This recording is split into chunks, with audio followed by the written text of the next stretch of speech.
After the fall of Robespierre and the Thermidorian reaction, the government was dominated by the moderate Girondins. The National Convention was reorganized into the Directory. The French government became a bicameral legislature with executive power residing in the hands of 5 directors. France's main focus became the foreign entanglements with which they were involved with other nations. The loss of many of the officers in the early stages of the revolution left many opportunities for new leaders to emerge in French military circles. The most famous of these was Napoleon Bonaparte. Napoleon was born in Corsica to an Italian family of minor nobility and spent his early life there under French rule. He was a bright student and trained to be an artillery officer at l'École Militaire in Paris. He was the first Corsican to graduate from the school. Upon graduating in 1785, he served as second lieutenant in an artillery regiment until the outbreak of the Revolution. Napoleon was a Jacobin supporter and spent the early days of the Revolution in Corsica. He was promoted to captain in 1792. In 1793, Napoleon and his family moved to the French mainland, where he published a pro-republican pamphlet that caught the attention of Augustin Robespierre, the younger brother of Maximilien Robespierre. After a successful operation at the siege of Toulon, Napoleon was appointed brigadier general at the age of 24 and placed in charge of the artillery of France's army in Italy. In October of 1795, royalists attempted a rebellion against the National Convention, and Napoleon was put in charge of the defense. With a strategic use of cannons, Napoleon dispersed the rebellion with a whiff of grape shot and became a hero to the new government, the Directory, and the people of France. In 1796, Napoleon took charge of the French army in France, and after a 2-year campaign had conquered Italy, Austria, Belgium, and the Netherlands. Napoleon instructed his army to loot Italy and return a fortune in gold and artwork to France. Napoleon started to develop his political identity and started 2 newspapers in France as public relations tools. In 1798, Napoleon and the French army turned their attention to Egypt in an effort to undermine Britain's trade with India. At the Battle of the Pyramids, Napoleon's army of 25,000 troops went up against an Egyptian army of equal size and defeated them while only losing 29 men. It is after this battle that he said, "From the heights of these pyramids, 40 centuries look down on us." While in Egypt, Napoleon kept informed of the affairs in France. He learned that France had suffered a series of defeats in the Second Coalition, and he returned to Paris a hero. He forced an alliance and overthrew the Directory in a coup d'état in November 1799. Napoleon became first consul with a 10-year term. The years of 1800 and 1801 were spent reconquering Italy and defeating the Austrian army. 1802 and 1803 were relatively peaceful in Europe, and Napoleon's popularity soared.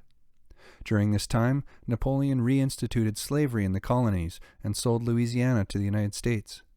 In May of 1803, Britain again declared war on France. Napoleon held a referendum to have himself named Emperor of France and Italy, and it was passed with 99% of the vote. At the time, Beethoven was writing his Third Symphony as a tribute to Napoleon. When he heard that Napoleon had become emperor, he angrily tore out the first page and rewrote the dedication, "To the memory of a great man." The Third Coalition was formed in 1805, and it included Great Britain, Sweden, Russia, and Austria. By 1805, Napoleon's Grande Armée had grown to 350,000 men, and it was well armed and led by competent officers. The War of the Third Coalition is where Napoleon had some of his most brilliant successes.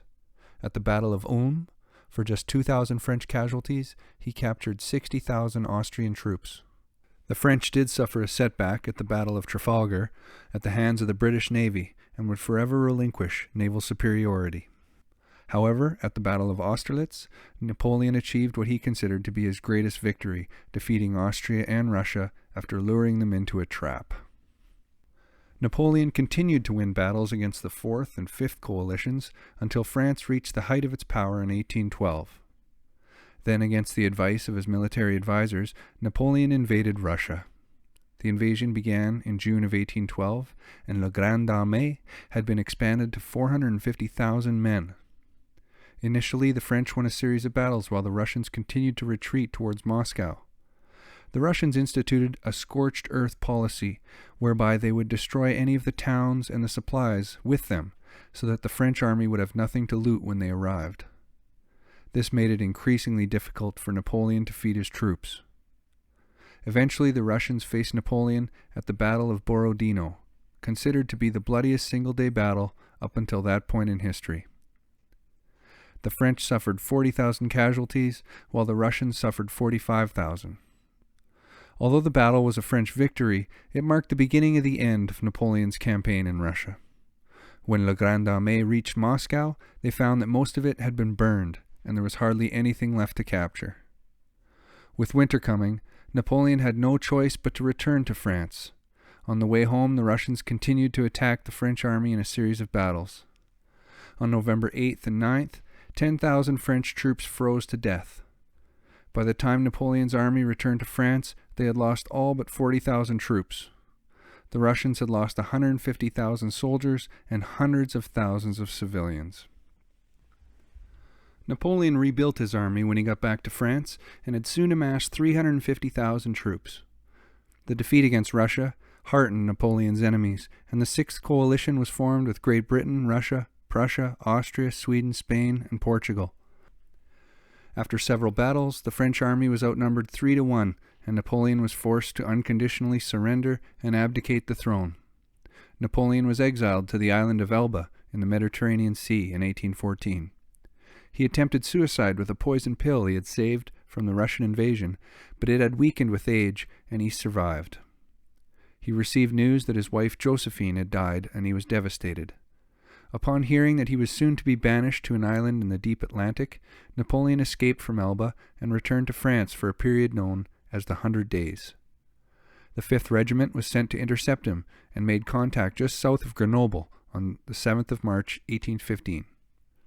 Napoleon approached the regiment alone, dismounted his horse, and when he was within gunshot range, shouted to the soldiers, "Here I am! Kill your emperor if you wish." The soldiers quickly responded with, "Vive l'Empereur!" Soon he had amassed an army of 200,000 men, and he met with coalition forces at the Battle of Waterloo. The British and Prussian forces repelled repeated French attacks, and Napoleon was finally defeated. He was forced to abdicate again, and this time he was exiled to the island of St. Helena. He lived there for another 6 years, writing his memoirs and a book about Julius Caesar. He died on May the 5th, 1821, and his last words were, "France, the army, head of the army, Josephine."